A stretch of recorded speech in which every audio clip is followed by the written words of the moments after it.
That's all trip இது ஒரு auto மற்றும் கேப் புக்கிங் ஆப். சின்ன டவுன்களுக்கு விசேஷம், கோயில், குளம்னு டூர் போறவங்க ஆட்டோ கேப் கிடைக்காம ரொம்ப கஷ்டப்படுவாங்க. அவங்களுக்கு இந்த ஆப் ரொம்ப பிரயோஜனமா இருக்கும். கீழே டிஸ்கிரிப்ஷன்ல இருக்க லிங்கை கிளிக் பண்ணி தட்ஸ் ஆல் ட்ரிப்பை டவுன்லோட் பண்ணிக்கோங்க.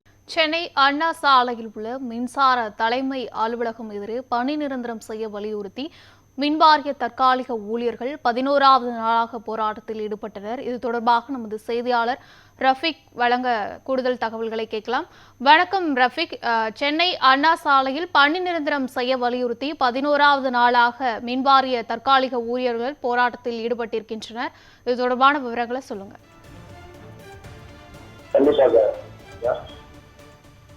சென்னை அண்ணா சாலை மின்சார தலைமை தமிழ்நாடு மின்சார வாரிய ஊழியர் சங்கத்தின் சார்பாக மின்சார தற்காலிக ஊழியர்கள் இன்றுடன் 11வது நாளாக போராட்டத்தில் ஈடுபட்டு வருகின்றனர். திமுக அரசு தேர்தல் வாக்குறுதிக்கு முன்பு தேர்தல் வாக்குறுதிகளாக 153 நிறைவேற்றி தர வேண்டும் என்ற கோரிக்கைகளும், மேலும் இருக்கக்கூடிய அவர்களுடைய 9 அம்ச கோரிக்கைகளை வலியுறுத்தி இந்த போராட்டத்தில் ஈடுபட்டு வருகின்றன. அதாவது கடந்த 5 முதல் 20 ஆண்டுகள்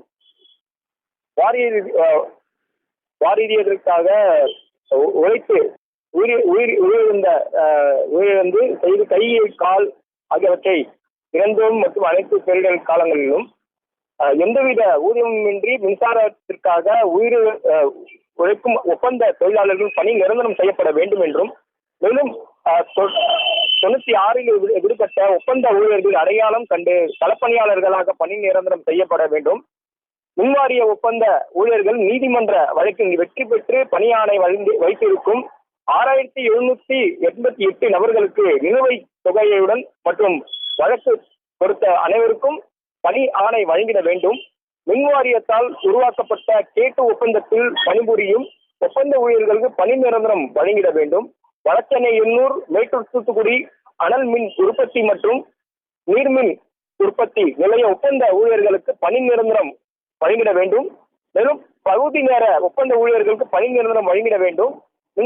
மின்சார பணி செய்யும் பொழுது உயிரிழந்த 300க்கும் மேற்பட்ட ஒப்பந்த ஊழியர்களின் குடும்பங்களுக்கு நிதி உதவி வழங்கிட வேண்டும். மேலும் அவர்களுடைய வாரிசுகளுக்கும் அரசு வேலைகள் வழங்க வேண்டும் என்றும், மின்சார வாரியத்தில் கேட்டு ஒப்பந்ததாரர்கள் மின் பணியை முடித்து கொடுக்கும் அவர்கள் பல ஆண்டுகளாக வர வேண்டிய பில் தொகை அவர்களுக்கு உடனே பில் தொகை வழங்கிட வேண்டும் என்றும், கேங்மேன் தொழிலாளர்களின் பிள்ளைகளுக்கு தந்தையின் முகம் மறைந்து போகும் நிலை ஏற்பட்டுள்ளதால் மின்சார வாரியத்தில் பணிபுரியும் 9627 கேங்மேன் ஊழியர்களுக்கு சொந்த மாவட்டத்தில் சொந்த ஊரில் பணியிட மாறுதல் செய்ய வழங்கிட வேண்டும் என்றும், ஓவர்சீஸ் மேன்பவர் கார்ப்பரேஷன் தனியார் ஒப்பந்தத்தில் அனைத்து பிரிவு பொறியாளர்கள் இந்த ஒப்பந்தத்தில் பணியமர்த்த அதிகாரிகளின் துணையுடன் அனுபவம் இல்லாதவர்களை 50,000 முதல் 1,00,000 வரை பணம் வாங்கிக் கொண்டு பணியில் அமர்த்தியிருக்கிறார்கள். அதிகாரி அவர்களின் உறவினர்கள் மற்றும் அவர்களுக்கு வேண்டிய நபர்களை பணி அமர்த்தி வருகிறார்கள். இதை வன்மையாக கண்டிக்கத்தக்கது என்றும், ஓவர்சீஸ் மேன் பவர் கார்ப்பரேஷன் தொழிலாளர்களுக்கு எதிரானது. அதை உடனடியாக ரத்து செய்யப்பட வேண்டும் என ஆகிய